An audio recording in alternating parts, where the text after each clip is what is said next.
All right, and we're off. So this is the bonus question. This was the question that the individual who knew who Captain Powdered Toast Man was. This was the question that he wanted to go with, and it's a personal question, and it's not really one of our typical questions. He just kind of wanted me to do some self-reflection in terms of my aha moments that played a role in I guess the bodybuilder you see today. So I decided to make a list simply because this is a little different than just going off things I, for the most part, know off the top of my head.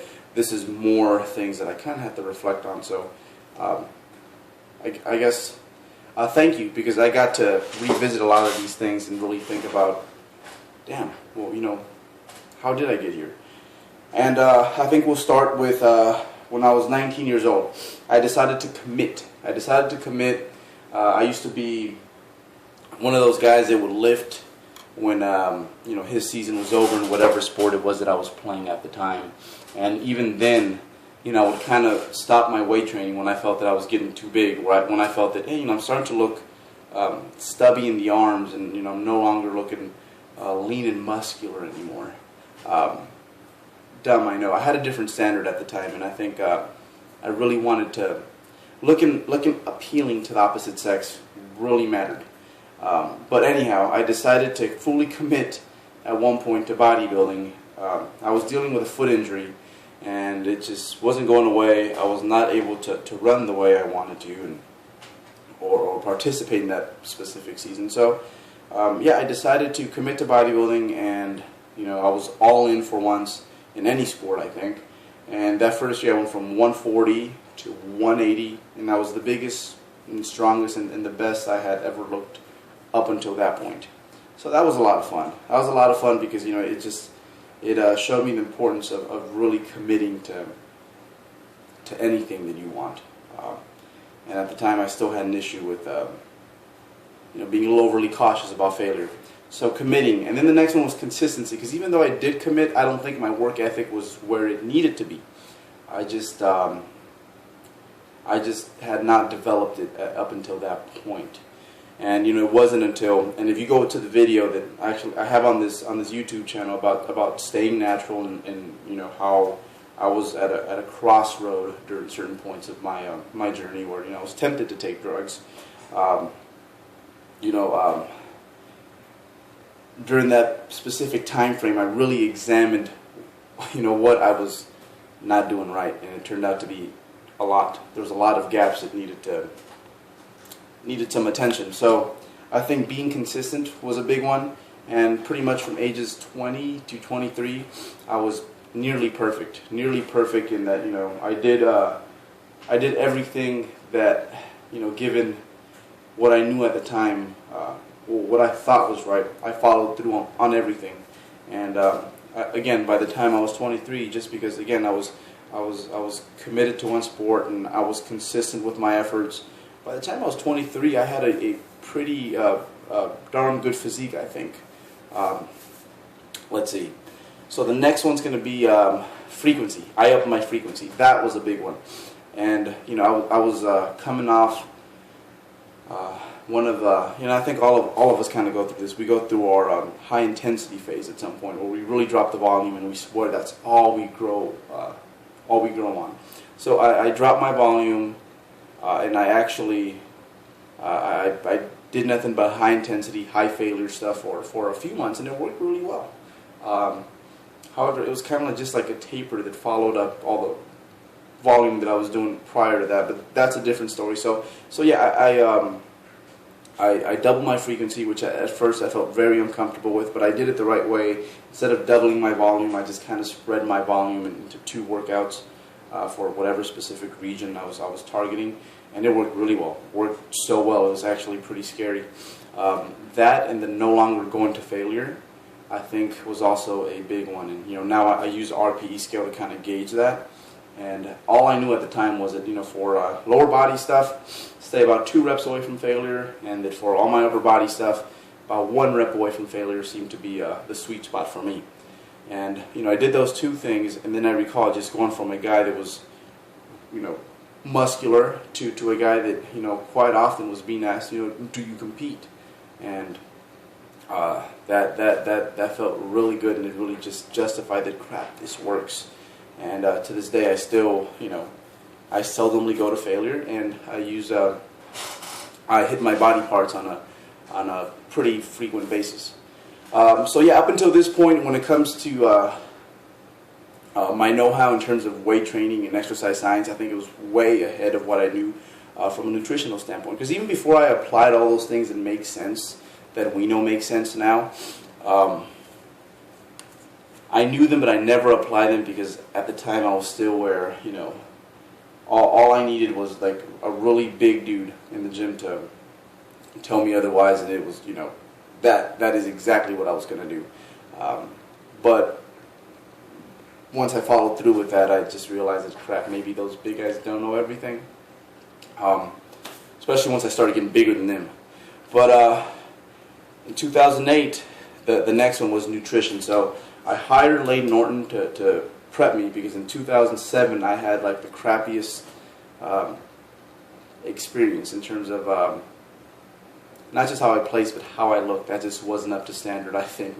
It wasn't what I had imagined and envisioned. And I worked with Lane, and he really taught me the ropes in terms of just being precise.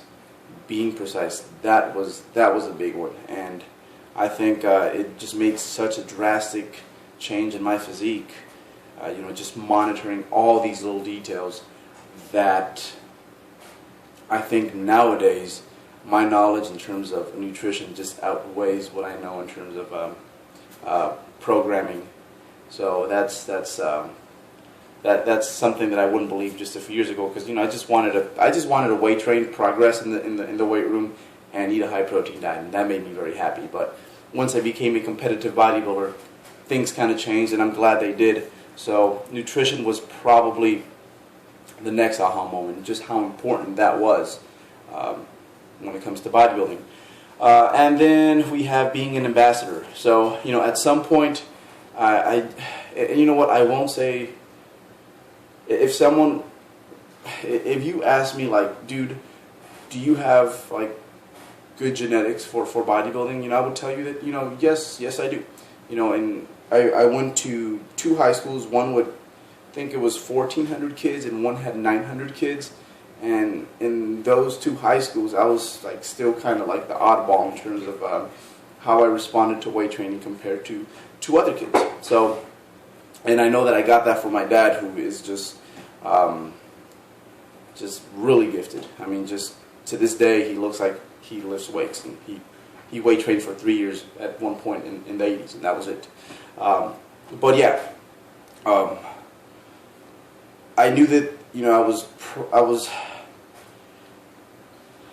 I responded well to weight training, and I knew that people were going to come up to me looking for answers, and I wanted to have the right answers. And I didn't want to just have my answers, because, you know, in a way I felt that, you know, crap, I get away with a lot sometimes. I want to have, you know, I want to be able to actually help these people, because my opinion, even though it shouldn't matter, matters a lot. You know, especially once I started to get some success, you know, earn some success as a competitive bodybuilder, then I really got on it, and I'm like, you know what, I better learn my stuff, because people are going to come to me, and they're going to want an answer, and I better give them the right answer.